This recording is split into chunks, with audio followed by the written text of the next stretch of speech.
जब भी हम किसी इन्वेस्टमेंट में बातें करते हैं तो दो पैरामीटर्स इसमें इन्वॉल्व होते हैं, वो रिस्क है रिटर्न, और same case mutual fund investment में भी है। यदि हम म्यूचुअल फंड इन्वेस्टमेंट के कॉन्टेक्स्ट में बातें करें तो दो सेगमेंट्स हैं, इक्विटी फंड्स और डेट फंड्स, जिसमें इक्विटी फंड्स में रिस्क अधिक है और रिटर्न भी अधिक है, और डेट फंड में रिस्क कम है और रिटर्न भी कम है। अब ये डिपेंड करता है क्लास ऑफ इन्वेस्टर्स पे कि वो इक्विटी फंड को चूज करेगा, सेलेक्ट करेगा इक्विटी फंड सेगमेंट को या डेट फंड को।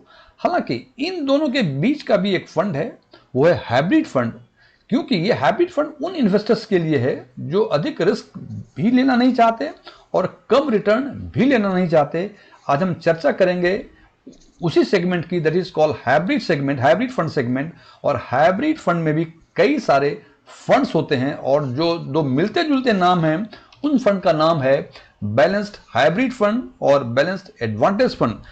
एक कॉमन इन्वेस्टर्स इन दोनों नाम चूंकि एक तरह से साउंड्स करते हैं, मिलते जुलते नाम हैं, तो ये जब सेगमेंट सेलेक्ट करते हैं तो वो कंफ्यूजन में जिनको बैलेंस्ड हाइब्रिड करना चाहिए वो बैलेंस्ड एडवांटेज कर लेते हैं, और जिनको बैलेंस्ड एडवांटेज फंड को सिलेक्ट करना चाहिए वो बैलेंस्ड हाइब्रिड फंड को सिलेक्ट कर लेते हैं, बिकॉज दोनों का पोर्टफोलियो एलोकेशन अलग अलग है। तो आज हम चर्चा करेंगे इन्हीं दोनों हाइब्रिड फंड्स की, और इस वीडियो के बाद हम इस पोजीशन में होंगे कि आप अपने पोर्टफोलियो एलोकेशन के हिसाब से आप बैलेंस्ड हाइब्रिड फंड सेलेक्ट करेंगे या बैलेंस्ड एडवांटेज फंड।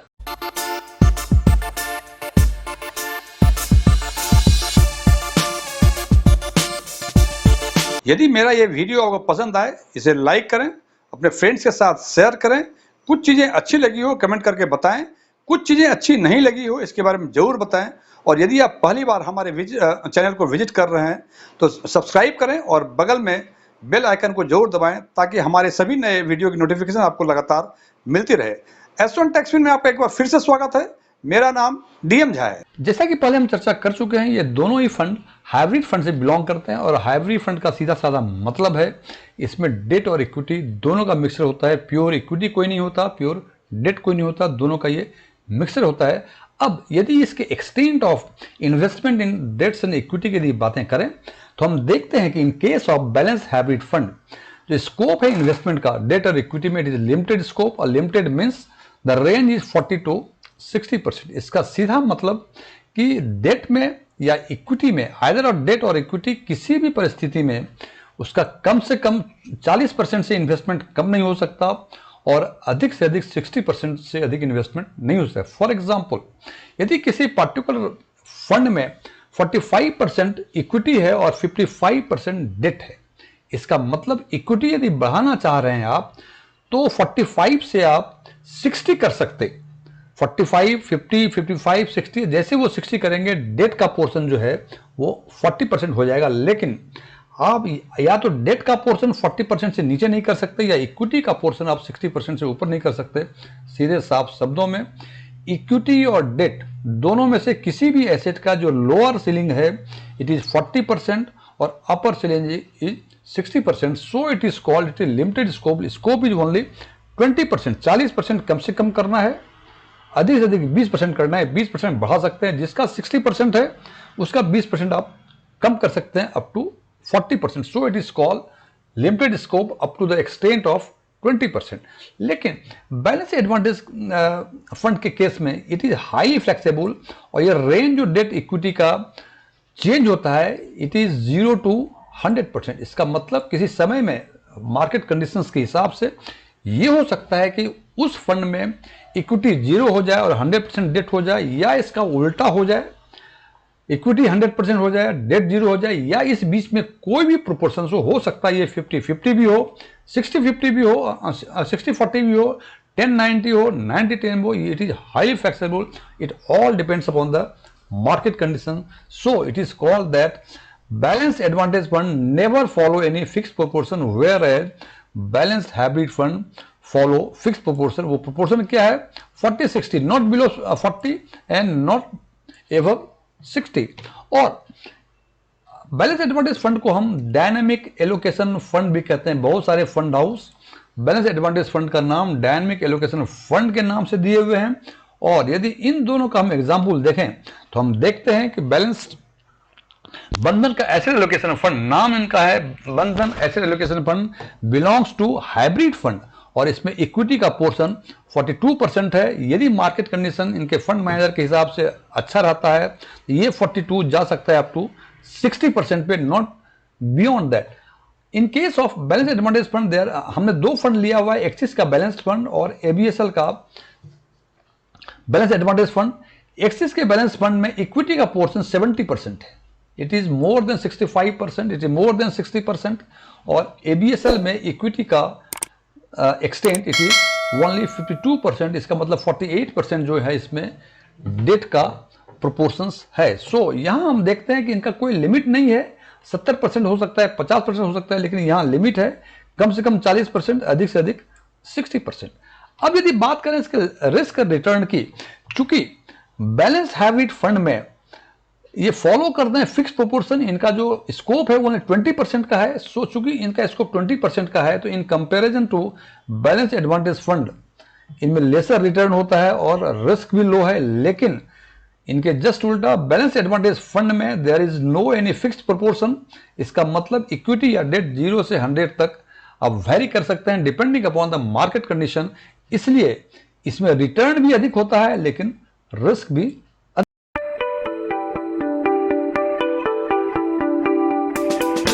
बात करते हैं इनके इन दोनों सेगमेंट्स के अदर फीचर्स की। सबसे पहले हम बात करेंगे इनके टैक्सेशंस की। बैलेंस्ड हाइब्रिड फंड में टैक्सेशंस के लिए ये फंड स्पेसिफाइड फंड ऐसे ट्रीट होंगे, जबकि बैलेंस एडवांटेज फंड में ये डिपेंड करता है कि उन्होंने एसेट क्लास किस ढंग से मेंटेन किया है। ऐसा सुनने में लगता है कि इसके बाद समझ में नहीं आई। फ्रेंड्स, स्पेसिफाइड तीन टैक्सेशन के लिहाज से तीन तरह के फंड होते हैं, एक होते हैं इक्विटी, एक होते हैं डेट और एक होते हैं specified funds. Equity fund, equity या इक्विटी ओरिएंटेड फंड मींस उसमें जो इन्वेस्टमेंट है towards equity it is minimum 65%, debt में है मिनिमम 65%, मींस 65% यदि इक्विटी में कर दिया 65% and more equity fund treat होंगे, यदि 65% से अधिक आपने डेट में किया तो वो डेट फंड ट्रीट होंगे। और इस बीच में फॉर एग्जांपल यदि 50-50 60-40 यदि हम इन्वेस्ट करते हैं किसी पर्टिकुलर फंड में या सेगमेंट में, that segment is called specified fund. और balance hybrid funds specified funds को बिलोंग करता है, लेकिन बैलेंस एडवांटेज फंड में चूंकि 0 से 100% का इनका रेंज है, सो ये डिपेंड करता है उस पर्टिकुलर फंड के पोर्टफोलियो पे कि उन्होंने राउंड द ईयर इक्विटी या डेट का कितना परसेंट उन्होंने होल्ड किया हुआ है, मेंटेन किया हुआ है, इस पर डिपेंड करता है। फ्रेंड्स, यदि म्यूचुअल फंड्स के टैक्सेशन के बारे में यदि आपको जानकारी हो तो अच्छी बात है, यदि इसके बारे में अधिक जानकारी चाहिए तो ऊपर दिए गए आई बटन पे क्लिक करके इसके बारे में अधिक जानकारी ले सकते हैं। अब बात करते हैं कि बैलेंस हाइब्रिड फंड में lower TR means total expenses ratio, जबकि बैलेंस एडवांटेज फंड में टोटल एक्सपेंसेस रेशियो हाई होते हैं। चूंकि देखें ऐसा कारण क्यों है कि बैलेंस हाइब्रिड फंड में जो रेंज है वो 40-60% मींस 20% का ही फ्लेक्सिबिलिटी है कि इसी में वो डेट को कम कर सकते हैं या अधिक कर सकते हैं, इक्विटी को कम कर सकते हैं, अधिक कर सकते हैं।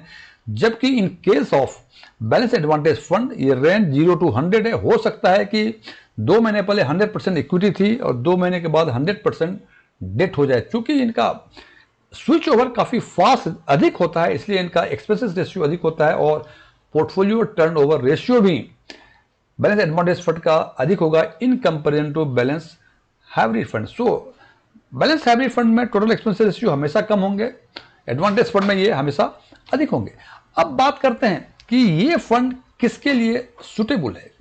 तो बैलेंस हाइब्रिड फंड चूंकि इसमें मैक्सिमम 40-60% मिनिमम और मैक्सिमम का लिमिट है, इसलिए this fund is meant for beginners, जिसको म्यूचुअल फंड के बारे में अधिक आइडिया नहीं है, उनकी रिस्क एपेटाइट कम है, ये उनके लिए सुटेबल है। लेकिन बैलेंस एडवांटेज फंड ये उनके लिए सुटेबल है जिनका risk appetite moderate to high है। बिगिनर का रिस्क एपेटाइट बहुत कम होता है, इसलिए उनको जाना चाहिए बैलेंस हाइब्रिड फंड में। लेकिन एडवांटेज फंड में जिसका risk appetite moderate to high risk है उसको इसमें जाना चाहिए।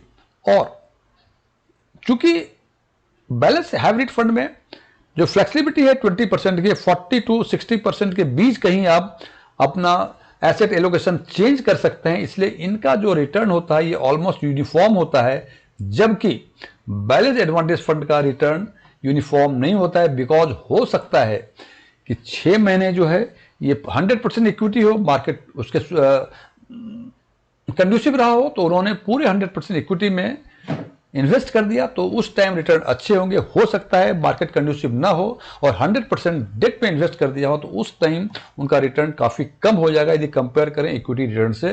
सो इनका रिटर्न यूनिफॉर्म नहीं होता है, जबकि बैलेंस हाइब्रिड फंड का रिटर्न ऑलमोस्ट यूनिफॉर्म होता है। Not uniform, we can say it is almost.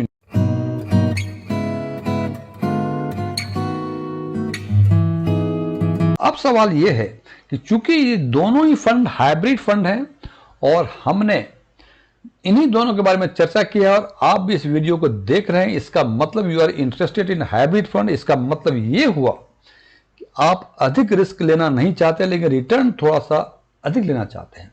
तो यदि बैलेंस हाइब्रिड फंड में होंगे तो निश्चित रूप से आपको यूनिफॉर्म रिटर्न मिलेगा, लेकिन balance advantage fund is a bit more risky, because इस फंड में 0 से 100% स्विच ओवर करता है, either from debt to equity और equity to debt, depending upon the market conditions. तो सबसे इंपॉर्टेंट है कि टाइम ऑफ स्विचिंग, किस टाइम आपने डेट से इक्विटी में स्विच किया या इक्विटी से डेट में स्विच किया, ये सब डिसीजंस लेते हैं फंड मैनेजर, उनका अपना परसेप्शन होता है। सो यदि आपने करेक्ट टाइम पे स्विच कर लिया either from debt to equity और इक्विटी टू डेट, तो आपको काफी बेहतर रिटर्न मिलेगा। लेकिन कहीं ये टाइम गलत हो गया तो इसमें रिस्क अधिक है, हो सकता है रिटर्न काफी कम हो जाए।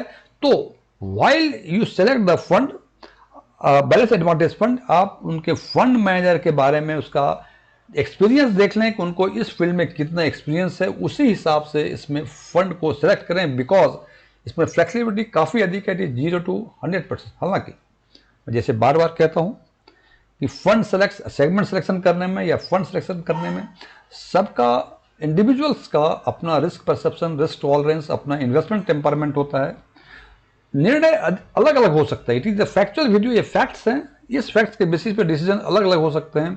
सो यहाँ भी निर्णय आपको खुद लेना पड़ेगा कि whether you should go for balance hybrid fund और balance advantage fund. Thank you.